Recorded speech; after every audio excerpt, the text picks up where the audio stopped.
The 2026 Tesla Cybertruck has finally arrived again. And this time, it's not just making headlines. It's rewriting the rulebook on what an electric pickup can be.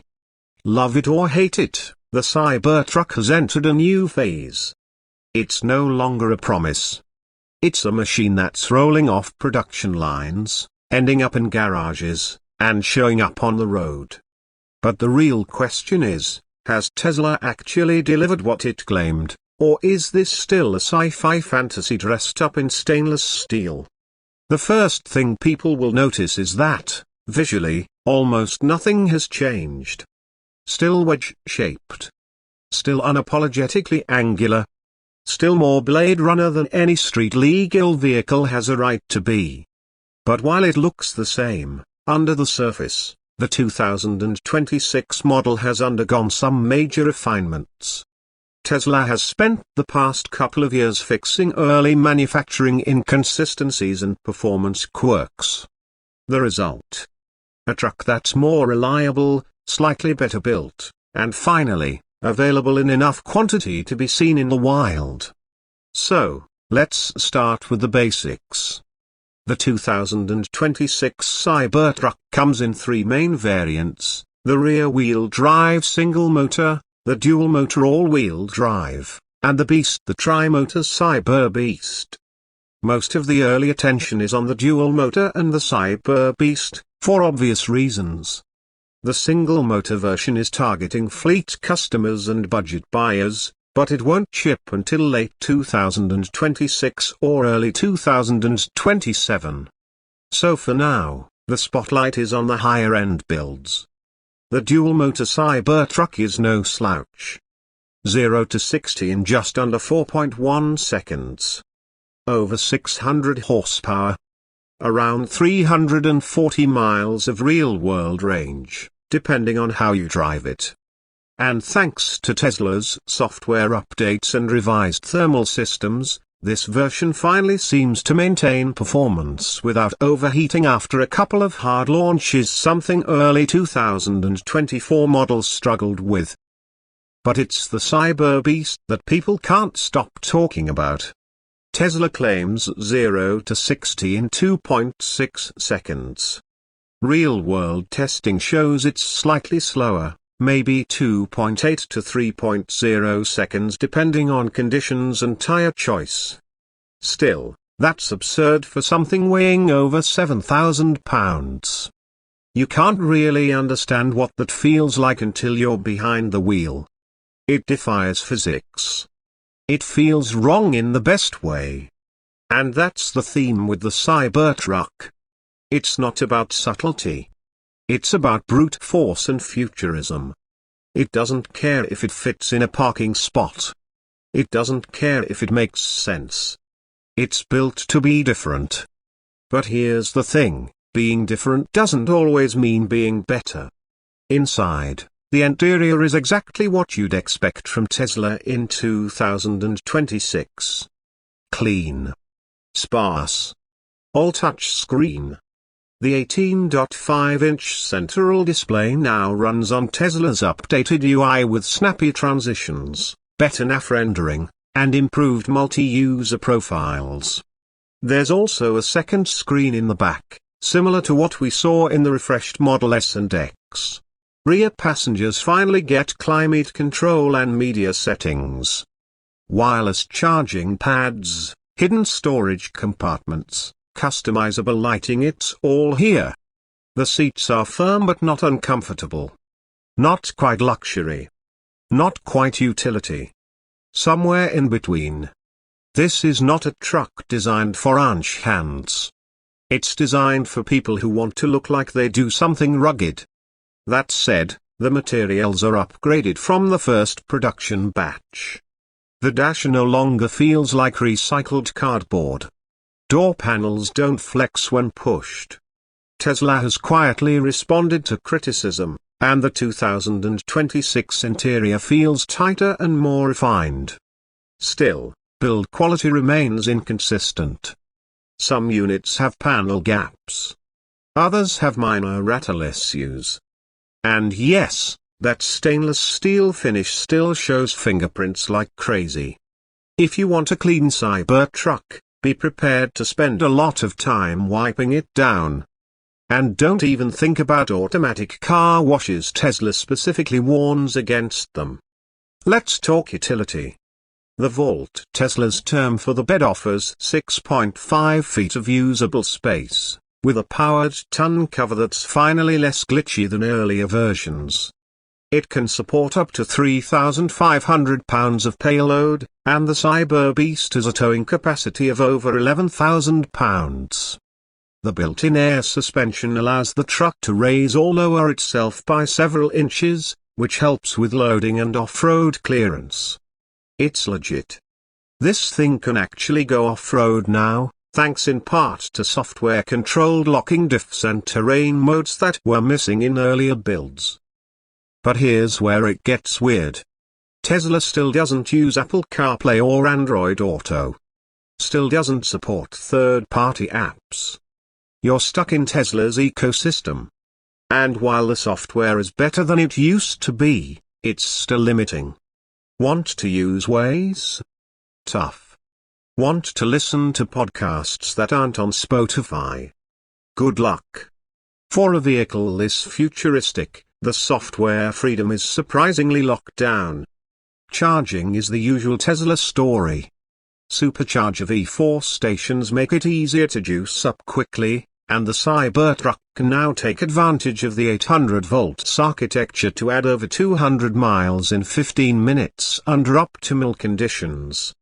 But if you're using standard 250 kilowatts V3 chargers, expect slower speeds, especially as the battery heats up. Home charging with a Tesla wall connector is solid but slow. This is a huge battery, and overnight charging from empty can still take up to 12 hours. Now let's talk about build and burn. Literally, Tesla has had to recall several early Cybertrucks over issues related to the accelerator pedal cover coming loose. In one case, it caused unintended acceleration. That's been fixed in the 2026 model, but it's a reminder that this is still a relatively new platform. Battery fire risks are low, but thermal runaway is always a concern when you're pushing massive cells this hard.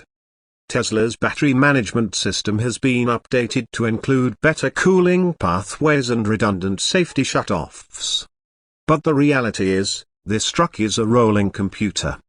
When things go wrong, they can go very wrong. Repairability remains a sticking point. That exoskeleton? It's a nightmare for body shops. One panel spans the entire side of the truck. Dent it, and you're looking at a multi-$1,000 repair and weeks off the road. Tesla claims this will get better as third-party repair networks expand, but for now, owning a Cybertruck means living near a Tesla service center or rolling the dice. Then there's price. The dual-motor version comes in just under $80,000 before incentives. The Cyberbeast. Over $99,000. Yes, you get performance. Yes, you get tech. But this isn't a budget truck, and the price creeps even higher once you add full self-driving, custom wheels, or upgraded interior packages. For most buyers, this isn't about practicality, it's about presence. It's a statement truck, not a tool truck. Speaking of self-driving, Tesla still pushes FSD beta, which now includes V13 in the 2026 Cybertruck. It's better than previous versions, no doubt. Lane selection is smarter. Unprotected lefts are less terrifying. But it's still not truly autonomous. And in a truck this large, every mistake is magnified. For now, FSD remains a luxury experiment. It's impressive, but it's not magic. On the road, the Cybertruck feels planted. Rear-wheel steering helps with low-speed maneuvering, and the ride is more comfortable than expected. No, it's not Rivian-level smooth, but the adaptive suspension soaks up most bumps, and the steering is precise for a vehicle this size. Still, visibility remains an issue. The sloped roofline and thick pillars create blind spots, and the digital mirrors still required in some regions can be awkward to use. Driving this thing is an experience. Parking it? Even more so. Now let's talk culture. The Cybertruck is more than a vehicle, it's a symbol of disruption, of design rebellion, of Silicon Valley ego. Whatever side you're on, it gets people talking. And for Tesla, that's the point. It's not trying to be a Ford. It's not trying to be a Chevy.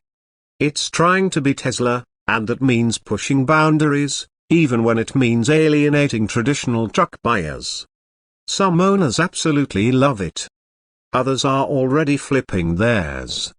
Cybertruck culture is already splintering between tech enthusiasts who see it as the future, and truck traditionalists who see it as a joke.